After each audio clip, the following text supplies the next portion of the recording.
Minus பக்கங்கள். Hi friends, இது மாலிகாவின் கேளுங்க கதை கேளுங்க. மானஸ் எழுதிய விழி தாண்டிய கனவே, அத்தியாயம் 32. ஃபேஷன் டெய்லர்ஸ் என்று போர்டில் பெயர் இருக்க உள்ளே நுழைந்தாள் ஆரா. அவளை கண்ட நாகராஜ் ஹாய் என்றான். ஹாய் அண்ணா என்றாள் அவள். என்ன இந்த பக்கம்? ஜமுனா அம்மா ஏதாச்சும் கொடுத்து விட்டாங்களா, இல்லை உனக்கு ஏதாச்சும் தைக்கணுமா? இல்லை அண்ணா, உங்கள் கடையில் தண்டமாக ஒருத்தன் சுற்றிக்கிட்டு இருப்பானே, அவனை பார்க்க வந்தேன். அங்கே தைத்து கொண்டிருந்த ஒரு பெண் சட்டென்று சிரித்து விட்டாள். ஏய், வேலையை பாரு என்று அவளை அதட்டிய நாகராஜ், உள்ளதாமா இருக்கான், இரு கூப்பிடுறேன் என்றான். நாகராஜ் உள்ளே சென்றதும் சிரித்த அந்த பெண்ணை பார்த்து புன்னகைத்தாள் ஆரா. அவளும் பதிலுக்கு புன்னகைத்தாள். ஹாய் அக்கா என்றாள் தயக்கமாக. உன் பேர் என்ன? கவிதா என்றாள் அவள். அதற்குள் அங்கே வந்த விக்கி, என்ன பாப்பா, என்ன தேடி வந்திருக்க என்று கேட்டான். எனக்கு ஒரு ஹெல்ப் வேணும். சந்தேகமாக அவளை பார்த்தவன், என்ன ஹெல்ப் வேணும்? நான் வேலையெல்லாம் எதுவும் செய்ய மாட்டேன் என்றான். நீயே செய்கிறன்னு சொன்னாலும் நான் நம்ப மாட்டேன், பயப்படாதவா. நீ எங்கன்னு சொல்லு, அப்புறமா வர்றதை பற்றி யோசிக்கிறேன். ரொம்ப பண்ணாதடா, வருவியா மாட்டியா? அதெல்லாம் முடியாது, எங்கன்னு சொன்னாதான் வருவேன். ஆமாம், இவர் அப்படியே வயசு பொண்ணு, இவரை கடத்திட்டு போய் ஏதாச்சும் பண்ணிட போகிறாங்க பாரு என்றான் நாகராஜ் கோபமாக. ஏன், பொண்ணுங்களுக்கு மட்டும்தான் கற்பு இருக்கா, ஆம்பளைங்களுக்கு இல்லையா? நான் கன்னி பையன், தெரியுமில்ல என்றான் நாகராஜிடம். அவனை முறைத்தவன், ஆமாம், நாங்கள் மட்டும் தினம் ஒரு பொண்ணு கூட சுற்றிக்கிட்டு இருக்கோம் பாரு என்று கோபமாக சொல்லிவிட்டு, நீ இவனை எடுத்துட்டு போமா என்றான் ஆராவிடம். அவள் முகம் ஏதோ மாதிரி ஆகிவிட்டு இருந்தது. அதனை அப்பொழுதுதான் கவனித்த விக்கி ஏன் என்று புரியாமல் பார்த்தான். நாளைக்கு கனிக்கு பர்த்டே, அவளுக்கு ஒரு சல்வார் வாங்கி ப்ரெசன்ட் பண்ணலாம்னு நினச்சேன். அதுக்கு செலக்ட் பண்ணி வாங்கி கொடுக்க தான் உன்னை கூப்பிடுறேன், வேற எதுக்கும் இல்லை என்றாள் அமைதியான குரலில். அப்பொழுதுதான் நாகராஜுக்கு புரிந்தது, விக்கி பேசிய வார்த்தையில் ஆரா மனம் வருத்தம் கொண்டாள் என்று. இவன் வேற யார்கிட்ட என்ன பேசணும்னு தெரியாமலேயே பேசுவான் என்று உள்ளுக்குள் அவனை திட்டியவன், என்னடா அதான் சொல்லிட்டான் இல்லை, போக வேண்டியது தானே என்றான். செலக்ட் பண்ணுறது ஓகே, ஆனால் வாங்கி கொடுக்க எல்லாம் முடியாது, பணம் நீதானே தருவ, என்கிட்ட பணம் எல்லாம் இல்லை என்றான். தலையில் அடித்து கொண்டான் நாகராஜ். ஆராவிற்கும் கொஞ்சமாக சிரிப்பு வந்துவிட்டது. நீ போமா, அவன் வருவான் என்று அவளை அனுப்பிவிட்டு விக்கியின் முதுகில் 2 அடிகளை வைத்தான் நாகராஜ். எதுக்குடா இப்போ என்ன அடிக்கிற? பின்ன என்னடா, நீ எல்லாம் அவளை லவ் பண்ணுறேன்னு வெளியே சொல்லவே சொல்லாத, அவளுக்காக ஒரு ட்ரெஸ் கூட வாங்கி கொடுக்க மாட்டியா என்று கேட்டான் கோபமாக. அதெல்லாம் நிறைய வாங்கி கொடுக்குறேன், நான் சம்பாதிக்க ஆரம்பித்ததுக்கப்புறம் என்றான் விக்கி. அதுக்கு ஏண்டா அப்படி சொல்கிற? வாங்கி கொடுக்க முடியாதுன்னு சொல்லிட்டு போக வேண்டியது தானே நாகராஜ் கடுப்போடு கூறினான். போடா என்று விட்டு அவன் ஆராவை தேடி சென்றான். தலையில் அடித்து கொண்டு நாகராஜ் திரும்ப கவிதா அவனையே பார்த்து கொண்டு இருந்தாள். அப்போ லவ் பண்ணுறவங்களுக்கு ட்ரெஸ் எடுத்து கொடுத்தா ரொம்ப பிடிக்குமா என்றாள். அவளை முறைத்து விட்டு, ஒழுங்கா வேலையை பாரு என்று சொல்லிவிட்டு டேபிள் மேல் வைத்திருந்த துணியில் கட்டிங் செய்ய ஆரம்பித்தான். சின்னதாக புன்னகைத்து விட்டு தைக்க ஆரம்பித்தாள் கவிதா. அந்த பெரிய துணிக்கடைக்கு விக்கியை அழைத்து சென்றாள் ஆரா. பெண்களுக்கான பிரிவில் நுழைந்தார்கள். அவளோட சைஸ் என்று ஆரா சொல்ல தொடங்கும் போதே, அதெல்லாம் வேண்டாம் என்றான் விக்கி. ஏண்டா? நான் தான் அவளை பார்த்துருக்கேனே என்று சொல்லிவிட்டு, பட்ஜெட் என்ன என்று கேட்டான். அப்படியெல்லாம் எதுவும் இல்லை, அவளுக்கு எது நல்லா இருக்குமோ அதை பார்த்து செலக்ட் பண்ணி கொடு என்றாள் அவள். ரெடிமேட் சல்வார் செக்ஷனுக்கு சென்று அங்கிருந்த விற்பனை பெண்ணிடம் கனியின் அளவை கோரி சல்வார்களை காட்டச் சொன்னான் விக்கி. திகைத்து போய் அவனை பார்த்தாள் ஆரா. ஏனெனில் அந்த சேல்ஸ் கேர்ளிடம் கனியின் சரியான அளவை சொல்லியிருந்தான் அவன். என்ன ஆள் இவன் என்ற ரீதியில் அவனை மேலும் கீழும் ஆராய்ந்து கொண்டிருந்தாள் ஆரா.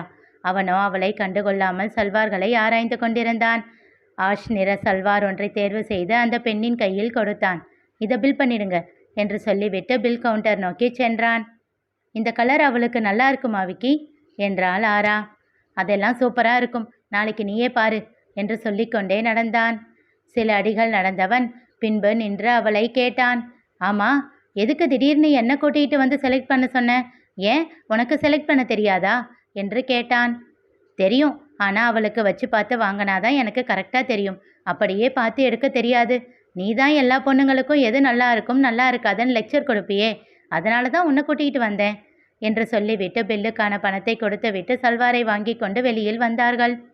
அப்போது நான் உனக்கு ட்ரெஸ் செலக்ட் பண்ண ஹெல்ப் பண்ணியிருக்கேன், அப்படிதானே? ஆமாம், அதுக்கு என்ன? அதுக்கு என்னவா? நான் பண்ண சர்வீஸுக்கு சார்ஜஸ் எல்லாம் எதுவும் இல்லையா? என்ன வேணும்? சுற்றி தன் பார்வையை சுழல விட்டவன், அந்த காரப்பொரி வாங்கி கொடு என்றான்.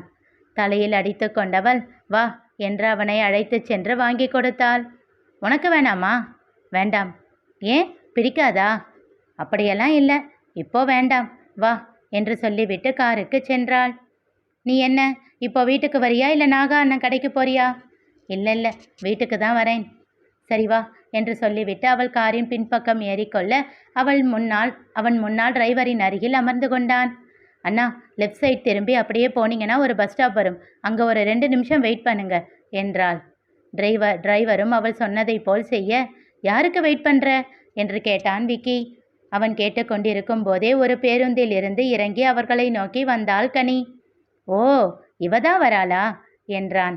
காரின் பின்பக்க கதவை திறந்து அமர்ந்த கனி, ஹாய் ஆரா, எப்படி இருக்க என்று கேட்டுக்கொண்டே அவளை அணைத்து விடுத்தாள். ஹாய் பழமொழி என்றான் விக்கி. அப்போதுதான் கனி அவனை கவனித்தாள். ஏய், நீ எங்க இங்க என்று விட்டு அவன் முதுகில் ஒரு அடி வைத்தாள். என்ன அப்படி கூப்பிடாதன்னு எத்தனை தடவை சொல்றது என்றாள். அவன் சிரித்தான்.